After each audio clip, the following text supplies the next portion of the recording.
안녕하세요, 여러분. Hello. 네, 오늘은 폭식증에 대한 사연인데요. 오늘도 저희 영상을 봐주시는 많은 시청자분들 너무 감사드리고 바로 사연으로 들어가 보도록 하겠습니다. Let's get it. 써니님이 보내주셨고요.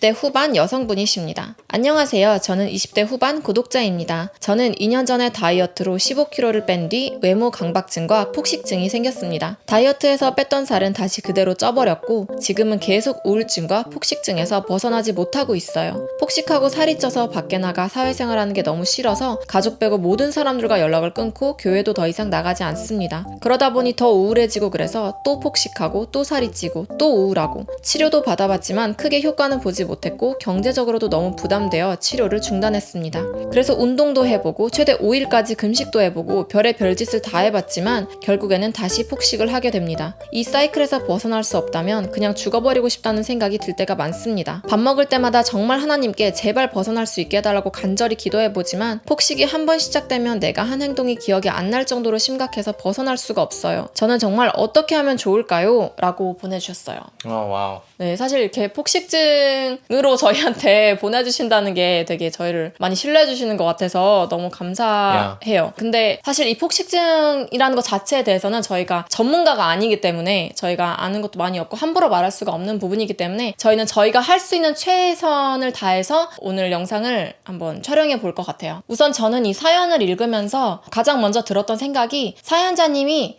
정체성을 세우시면 좋겠다라는 마음이 가장 먼저 들었던 것 같아요. 이 정체성이 뭐냐 하면은 내가 하나님의 자녀라는 정체성을 입는 거거든요. 근데 하나님의 자녀란 무엇인가? 하나님이 누구예요? 정말 이 세상을 창조하신 분이 하나님이잖아요. 그러면은 우리의 왕이신 거죠. 내 왕의 자녀예요, 우리가. 그러니까 사연자님은 공주님이신 거죠. 공주가 어떤 마음으로 살아가나? 과연 공주가 남의 시선을 신경 쓰고 살아갈까? 돈을 걱정할까? 아니면은 뭔가 이렇게 그러니까 불안과 걱정이 사실 없잖아요. 공주는. 왜냐면 내가 이미 다 있고 하나님이 나의 왕이고 왕이 이 세상의 통치자인데 내가 두려워할 게 뭐가 있고 내가 걱정할 게 뭐가 있지? 라는 관점이 조금 필요한 것 같아요. 그래서 오늘의 메인 이슈가 외모 강박증과 폭식증 이 두 가지인데 저는 이제 그걸 점검하셨으면 좋겠어요. 내가 왜 외모 강박증과 폭식증이 생겼지? 이 중심과 뿌리, 항상 저희는 뿌리를 다루는 거, 그리고 하나님은 항상 뿌리를 다루길 원하시는 것 같아요. 일단 하나님은 요술지팡이가 아니에요. 그래서 우리 하나님을 그냥 믿는다고 해서 갑자기 이 세상에 악이 다 없어지는 것도 아니고 갑자기 내 인생에 있는 모든 안 좋은 게 딱 갑자기 하루아침에 사라지는 게 아니에요. 그런 현실을 알려주지 않아요, 성경은. 근데 우리가 샤머니즘 또는 한국 유교 문화 속에서 생긴 뭔가 하나님에 대한 오해들 때문에 내가 하나님을 믿는데 하나님 왜 이걸 안 없어주셨어요? 왜 나에게는 아직도 이런 연약함이 있나요? 하면서 하나님을 원망하게 될 수 있는데 그 순서가 아니라는 거를 먼저 말씀드리고 싶고요. 하나님은 우리와 함께 이 세상을 창조하실 때도 창세기에서 혼돈과 무질서함 속에서 하나님이 아름다운 세상을, 질서의 세상을 만드세요. 거기에 생명이 번성할 수 있도록 하나님 그런 세상을 만드시거든요. 우리가 이제 예수님과 손잡을 때 예수님을 통해서 하나님의 자녀가 될 때에도 우리의 출발점은 무질서함 그대로예요. 근데 그 안에서 하나님이 질서와 아름다움을 이제 만들어 가시는 과정 속에 사연자님도 계신 거예요. 그래서 하나님과 손을 꼭 잡고 내 안에 있는 이 무질서와 아름다움 두 가지가 내 안에 이미 공존하고 있거든요. 내 안에 정말 아름답고 하나님 보실 때 너무나 존귀하고 사랑스럽고 경이롭고 멋지게 만드셨다고 하는 그 부분이 있고 아름다움 그리고 무질서함 나의 이런 지금 말씀하신 폭식증, 외모 강박증 그 외에도 너무나 많죠. 우리가 다 잘 알고 있잖아요. 우리의 연약함들 이만큼 있는 이 두 가지가 있는데 하나님은 여기에 집중하세요. 나의 아름다움에 집중하시고 내가 누구인지 하나님은 나를 어떻게 바라보시는지 내가 얼마나 사랑스럽고 놀라운 존재인지를 계속 확인시켜 주실 거예요. 여기에 내가 집중하면 얘네의 힘이 더 약해져요. 근데 내가 무질서에 계속 넌 왜 무질서하지? 나는 왜 계속 이렇게 넘어지지? 왜 연약하지? 이것도 안 되네? 아직도 여기에 넘어지네? 계속 넘어지는 이 결핍에만 계속 집중하면 내가 이미 누리고 있는 너무 많은 선물들을 놓치게 되죠. 그래서 이 순서가 되게 중요한 것 같아요. 즉 폭식증과 외모 강박증이라는 엄청난 게 내 아킬레스건처럼 지금 나를 꼭 붙잡고 있는데, 여기보다 이거는 지금 여기에서는 내가 뿌리를 지금 점검하는 게 중요한 것 같아요. 왜 내가 이렇게 됐는지, 내가 뭐 때문에, 사람의 눈을 너무나 내가 두려워하게 된 이유가 뭐지? 내가 사람들이 나를 어떻게 생각하는지가 이렇게까지 중요해진 이유가 뭐지? 거기에는 뭐 부모님의 그 가정의 문화에서부터 그랬을 수 있고, 내가 0에서 3세에 내가 일어났던 내 무의식 속에 뭔가가 생겼을 수도 있고, 또는 살아오면서 많은 일련의 사건들을 통해서 이런 비극적인 일이 생겼을 수 있어요. 그 뿌리를 점검해 보면서 하나님에게 계속 나아가서 내가 누구인지를 재점검하는 시간이 중요한 거예요. 그래서 제가 정체성에 대한 말씀들을 좀 갖고 왔는데요. 일단 가장 대표적인 말씀이 요한복음 1장 12절, 그러나 그분을 영접한 사람들, 예수님을 영접한 사람들, 예수님의 이름을 믿는 사람들에게는 하나님의 자녀가 될 권세를 주셨다고 하셨어요. 예레미야 1장 5절, 내가 너를 모태에서 생기게 하기 전에 너를 이미 알았고 너가 태어나기 전에 너를 거룩하게 구별했으며. 시편 139편, 되게 유명한 말씀이죠. 하나님은 나를 어떻게 보시나? 주님은 나를 경이롭게 멋지게 지으셨습니다. 나는 주님의 작품이고 주님의 작품은 정말 놀랍습니다. 내 영혼이 그걸 너무나 잘 알고 있습니다. 라고 시편 이 저자가 막 지금 감탄을 하고 있어요. 아직 완성되지도 않았는데 내 틀을 주의 눈으로 보셨고 아직 아무것도 없을 때도 나를 구성한 재료들이 이미 낱낱이 주의 책에 적혀 있습니다. 그리고 로마서 8장, 누구든지 하나님의 영으로 인도를 받는 사람들은 하나님의 아들들, 하나님의 자녀입니다. 우리는 두려움에 이르게 하는 종의 영을 받지 않았고 양자의 영을 받았습니다. 자녀의 영이라고 저는 설명하고 싶은데요. 우리는 그 영으로 하나님을 아빠라고 부를 수 있습니다. 아바, 아버지라고 부릅니다. 라고 되어 있죠. 우리가 자녀면 또한 상속자입니다. 우리가 그리스도와 함께 영광을 받기 위해 그분과 더불어 고난을 받으면 우리는 하나님의 상속자여 그리스도와 함께 상속자가 됩니다. 지금의 고난, 지금 사연자님처럼 많은 고난을 겪고 있는 우리의 지금 고난은 장차 우리에게 나타날 영광에 비하면 아무것도 아니라고 생각합니다. 그냥 그 영광이 그만큼 엄청날 거기 때문에. 하나님을 사랑하는 사람들, 그분의 뜻을 따라 부르심을 받은 사람들은 모든 것이 합력해서 선을 이루는 줄을 압니다. 자신의 아들도 아끼지 않으시고 우리 모두를 위해 내어주신 그 하나님이 어떻게 아들과 함께 모든 것을 우리에게 은혜로 주지 않으실 수 있겠습니까? 다 주실 거라는 거죠. 우리가 하나님에게 이렇게 소중하고 존귀한 존재라는 거예요. 인간을 하나님 어떻게 보시나? 예수님에 대해서 하나님이 이렇게 말씀하셨어요.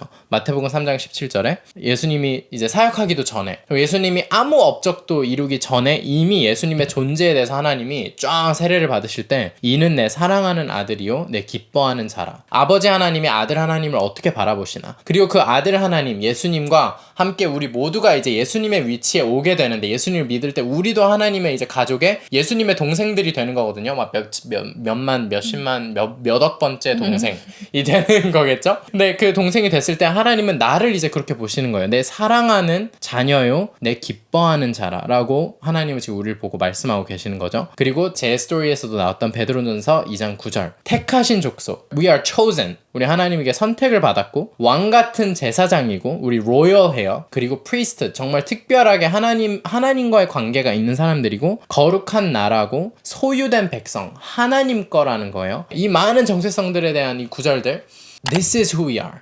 이게 우리예요. 진짜 우리는 사람들의 시선에 이렇게 좌지우지되는 정말 이렇게 하찮은 존재가 아니라는 거예요. 내가 이 사람이 나를 어떻게 생각하느냐에 따라 나의 가치가 한순간에 변해버리는, 나를 좋아하는 사람이 100명이 있으면 나는 100명의 가치가 있는 거고, 나를 좋아하는 사람이 1000명이 있으면 그러면 나는 훨씬 더 가치 있는 1000명의 가치가 있는 사람이다?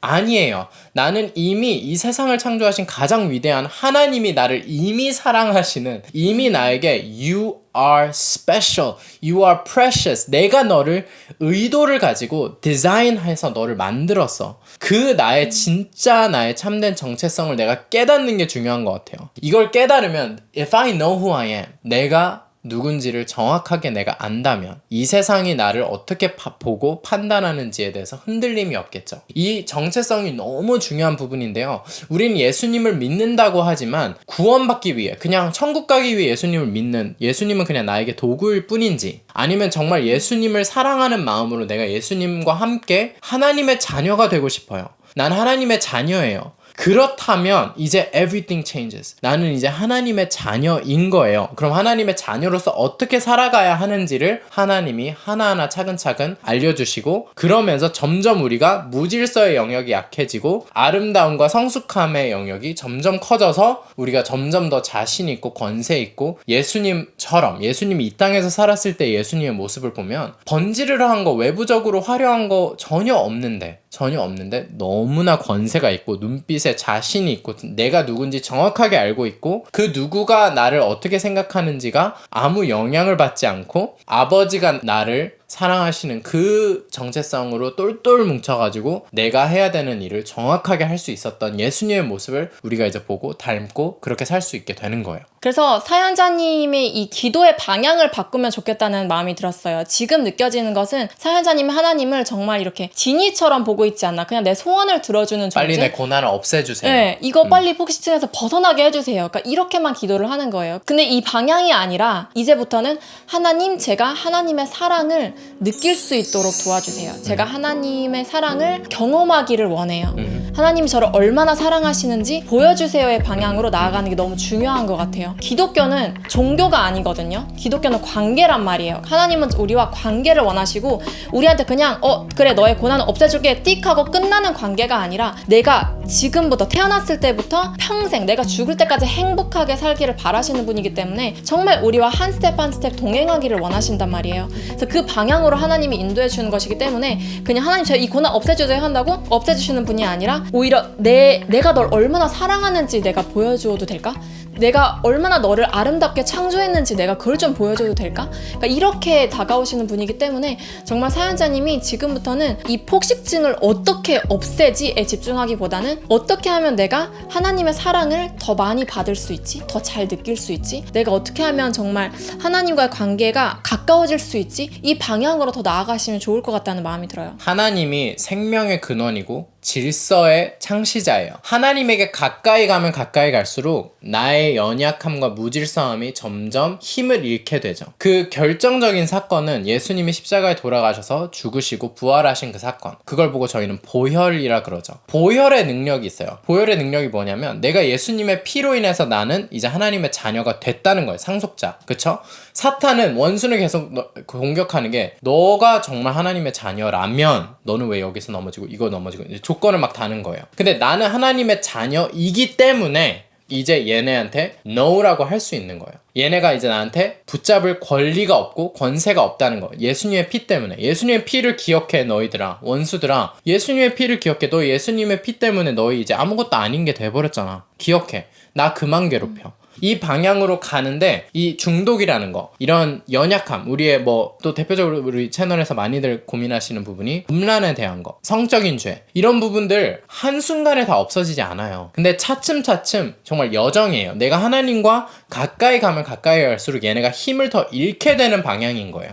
그게 아예 없어지는 순간이 오는 사람도 있고 평생 가는 사람도 있어요. 그거는 우리가 다 이해할 수는 없어요. 각자에게 맞게 하나님이 맞춤형으로 인격적으로 인도하시기 때문에. 그런데 우리가 할 수 있는 거는 선한 하나님을 신뢰하는 거예요. God is good all the time. 내가 지금 이렇게 고난 가운데 있어도 이 고난이 없어지지 않아. 내 폭식과 외모 강박증이 계속해서 시달리는 삶을 살더라도 내가 하나님의 자녀로서의 정체성으로 점점점 내가 생명을 향해서 가고 있다면, 내가 하나님과 점점 가까워지는 방향으로 가고 있다면 그럼 이 고난은 나에게 worth it. 장차 올 영광에 비하면 지금의 고난은 아무것도 아니라는 거예요. 내가 앞으로 하나님이 얘네에 대해서 더 분노하고 계시거든요. 이 폭식증과 외모 강박증으로 나를 공격하고 있는 이 원수, 나를 붙잡으려고 하는 이 많은 악함들에 대해서 하나님이 나보다 더 분노하고 있어요. 하나님의 손을 잡고 얘네를 짓밟는 방향으로 가야 돼요. 근데 그 과정 속에 내가 원하는 속도와 내가 원하는 그림대로 되지 않을 때, 내가 그 답답함을 또 느낄 때, 절망을 느낄 때, 그때도 하나님을 신뢰할 건가? 내가 생명과 질서의 하나님을 신뢰하고 무질서의 이 악함을 저항하기로 선택할 건가? 아니면 계속해서 하나님은 나쁘다, 하나님이 이상하다, 하나님은 나를 사랑하지 않으시나 보다, 이렇게 원수의 편에 서서 하나님을 손가락질할 건가? 하나님의 편에 서서 원수를 꾸짖을 건가? 그게 우리에게 있는 엄청난 선택이고요. 정말 장황한 얘기들을 많이 한 것 같은데 정말 중요한 건 하나님과의 친밀감. 첫째는 정체성. 내가 누구인지를 기억하는 거, 되새기는 거, 받아들이는 거. I am who you say I am. 나는 I am who I think I am. 지금까지는 그렇게 살았어요. 내가 생각하는 나로 그게 아니라 I am who you say I am. 하나님이 나를 하나님의 자녀, 내 사랑하는 자요 기뻐하는 자라고 여기신다면 나는 그런 자입니다 라고 받아들이는 게 넘버원인 것 같아요. 정체성. 그 다음에는 하나님과의 친밀감. 그래서 하나님과 더 가까워지는 거, 여정으로 가는 거. 하나님, 나는 왜 얘네한테 시달리는 거예요? 하나님이 알려주세요. 머물러 보세요. 개인 예배, 저희가 알려드리는 이런 필살기들이 있어요. 하나님과 예배하는 거, 개인 예배의 시간을 갖는 거, 내가 더 많이 기도하기보다 하나님이 나에 대해서 어떻게 생각하고 계신지를 받는 시간을 많이 갖는 거. 하나님과 더 친밀해지면 나의 악함들이 힘을 잃게 된다는 원리예요. 저희가 이렇게 많이 말씀을 드렸지만 이게 한순간에 절대 되지 않을 거예요. 그래서 내가 한순간에 괜찮아질 거야 라는 생각을 가지고 있기보다는 내가 차근차근 하나님과 한 스텝 한 스텝 밟아갈 거다 라는 선택을 할 때 정말 자연스럽게 회복될 거라고 말씀드릴 수 있는 것 같아요. 내가 Absolutely. 정말 매일매일을 하나님과 함께 하기로 선택할 때는 그 권세가 있기 때문에 이게 사단이 여기를 방해를 할 수가 없어요. 그래서 매일매일 눈 뜰 때마다 하나님 제가 오늘도 싸우겠습니다. 그리고 주님과 함께 이기겠습니다. 그리고 주님을 신뢰하겠습니다. 그렇지. 그렇게 하고 나아가시면 정말 저희는 하나님이 얼마나 사연자님을 기적처럼 또 기적으로 인도해 주실지 너무 기대가 되는 것 같아요. 그래서 이런 자신의 연약함도 저희에게 이렇게 오픈해 주셔서 너무 감사드리고요. 이런 비슷한 고민을 갖고 계신 많은 분들에게 큰 울림이 있길 바라는 마음이고, 저희는 사연자님 비롯해서 이런 모든 연약함을 갖고 있는 우리 모두에게 할 수 있다는 말씀 꼭 드리고 싶고, 하나님이 우리를 포기하지 않으셨기 때문에 우리가 우리 자신을 포기하지 않으셨으면 좋겠고, 계속해서 하나님과 손잡는 연습을, 오늘도 하나님을 손가락질하는 연습이 아니라 손잡는 연습을 하셨으면 좋겠는 마음이에요.